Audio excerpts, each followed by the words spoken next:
Any spring night, about 8:45 on this particular evening, the 3rd of April. It's like a day or two after the full moon of early April, which occurred on April Fool's Day. So if somebody said the moon is full tonight and you thought it was a joke, well, it wasn't a joke. Anyway, the next series is NGC 3500 to 3549, and I might even do, but I won't be able to do a century tonight because things are a little too unprogressed to do so. So I thought I'd start out with just a little adventitious series of galaxies, mostly galaxies. I don't think there's anything but galaxies available to me this evening. We happen to be looking at a very fine specimen of a galaxy, NGC 2903. And I'm using on this evening, because we're only going to go through about, maybe no more than 10 studies this evening, I'm using 10-second exposures, which are giving quite a fine view, despite the fact that I thought I was going to have to bail on things tonight, due to the fact that there were high thin clouds floating in and out about a half an hour ago. And yet things have improved. Especially when you think that we're actually seeing the spiral arm extensions going all the way around this really beautiful galaxy in Leo. Up in the question mark are the lion's mane. It's magnitude 9, 12 by 5.6 arc minutes, spiral with a bar and lowercase bc. 28 million light years distant, but that doesn't mean it's a smallie. It's probably about larger, even a little bit larger than our own Milky Way. As a BC galaxy, it is not particularly mature, but its distance is giving such a fine view, you would think that NGC 2903 is well on its way to maturation as a spiral galaxy, but it only is a BC class, which means it's still got a lot of cold, dark matter to turn into stars, and many of the stars that are currently irradiating from it are of the blue-violet persuasion. So it's got a lot of reddish stars to form in the future. What a very nice view. We've just got 18 stacks of 10 seconds each, and I am really quite soaking in the amount of detailed texture in this beautiful non-Messier galaxy. And it's possibly one that was just overlooked. NGC 2903. Let's go on to another adventitious galaxy. Oh, by the way, we're seeing a neighboring galaxy right there. Wow, very, very nice. Our next study is the ghostly NGC 3109, a galaxy in Hydra. It's approaching culmination right now, which should give us a better view, but unfortunately it's also very close to a diffraction line of reflected light coming from a power line that strings across the backyard here. NGC 3109, that galaxy in Hydra, is magnitude 9.9, but about twice the size of 2903. And not too much fainter. It's magnitude 9.9, 19.7 by 3.4 arc minutes in size. Push it up. Maybe we can get it in a location on the screen where we don't see the diffraction bar as much. This is a 150x view of the galaxy, and there does seem to be some various regions where star formation is occurring within the galaxy right there. Remember, this is a 10-second exposure. So we've got about the equivalent of a 45-inch scope in terms of eyepiece view, although we will not push the magnification up. Best views are at 105x at this f4 fast Newtonian scope that I have combined with the ZWO imager. not a bad view. We're at right ascension 10 hours, 3 minutes, 5 seconds with a very southerly declination of minus 26 degrees, 9 minutes, 27 seconds. Probably the best view I've gotten so far of NGC 3109. Here we're having a 10-second view of NGC 3184. We've only had a single stack. It's a galaxy in Ursa Majoris. It is showing us spiral structure. Very, very nice. I don't think we're getting any aperture block here. The galaxy is magnitude 9.8, 7.6 by 7.4 arc minutes. We're seeing this baby face to face. Now, it's claimed to be a spiral with a bar and a lowercase c. Now, I'm not sure that this core looks like a bar to me, but maybe they're referring to this extended region that's basically running east-west on the screen. It's 28 million light years distant, and at that distance it's probably some 65,000 light years in diameter. RA is 10, 18, 16 with a declination of plus 41, 25, 27, and it's obviously quite near a very bright star, probably a fourth magnitude or so.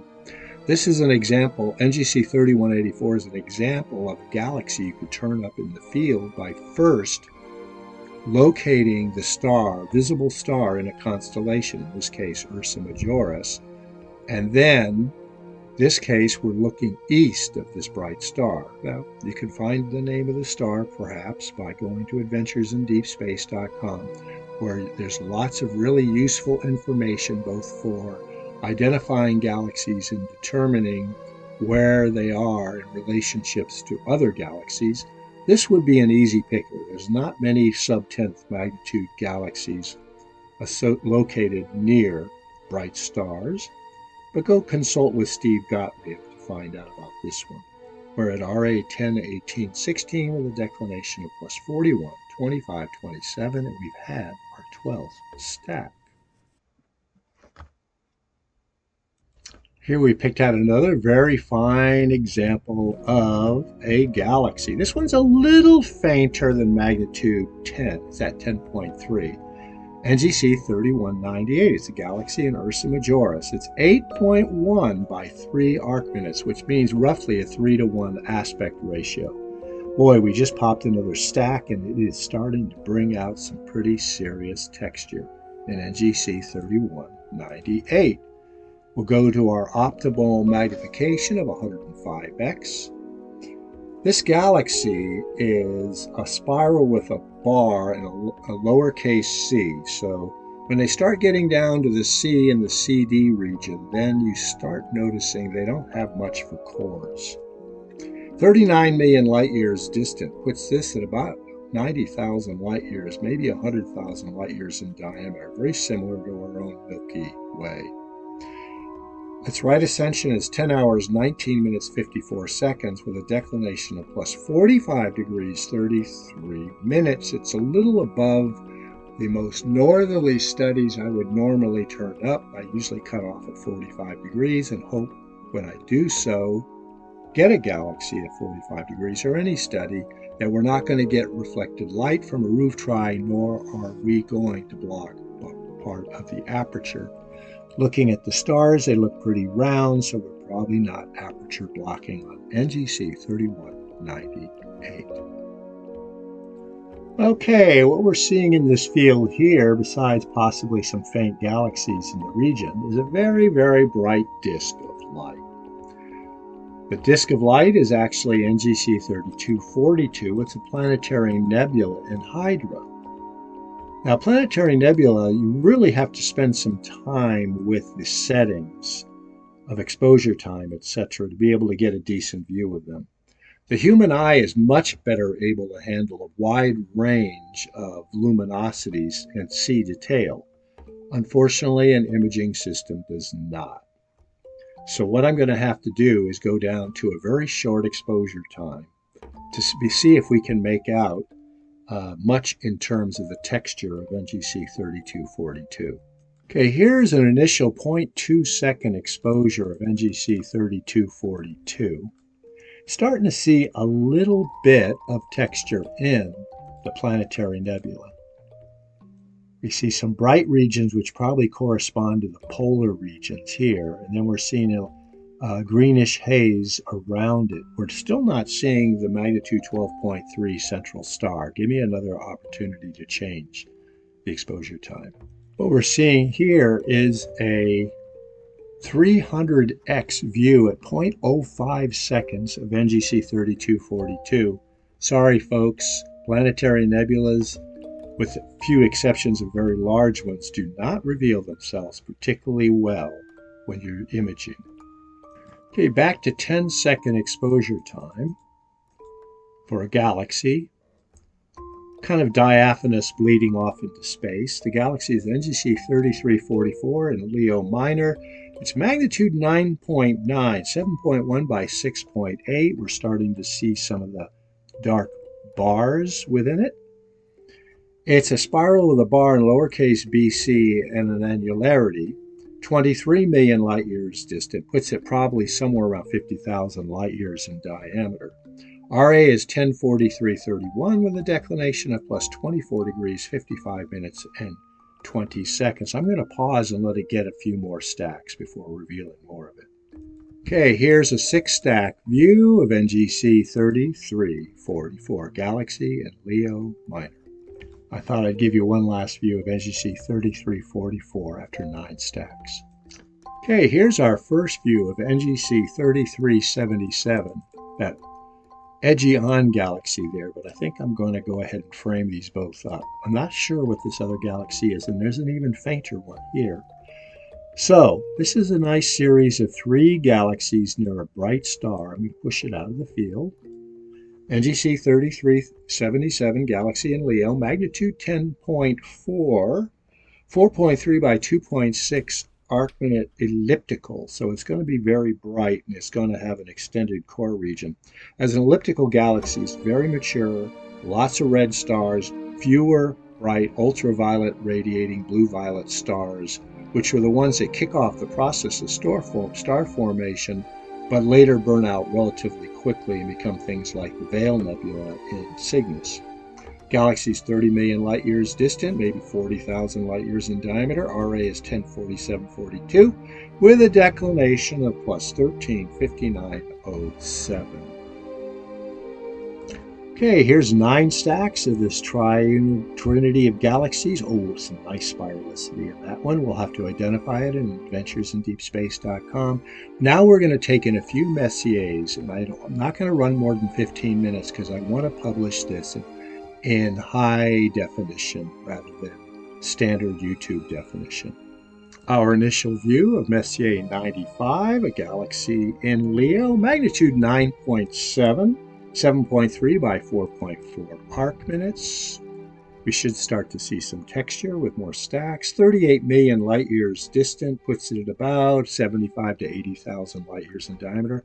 Yes, very definitely taking on a spiral shape face on.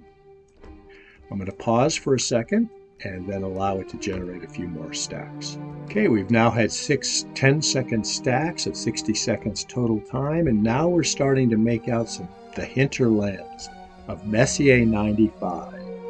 This is the inner core region of spiralicity, and then here is the outer region. One last flash at Messier 95 before we go on to Messier 105. Okay, mystery revealed. This bright galaxy we looked at before with its maybe not. Wow, another trinity of galaxies. This is Messier 105. It's a galaxy in Leo, magnitude 9.3. Has a non-Messier neighbor and then a fainter spiral galaxy. Messier 105's magnitude 9.3 and Leo 5.3 by 4.8 arc minutes, 38 million light years distant. Let's get some stacks on this. So this is going to be our wrap-up view, because these are all studies we've covered previously in the NGC 1 to 3500 series. Messier 105 with a brightish neighbor that may very well have been visible to a 4-inch scope. I'll have to do the math.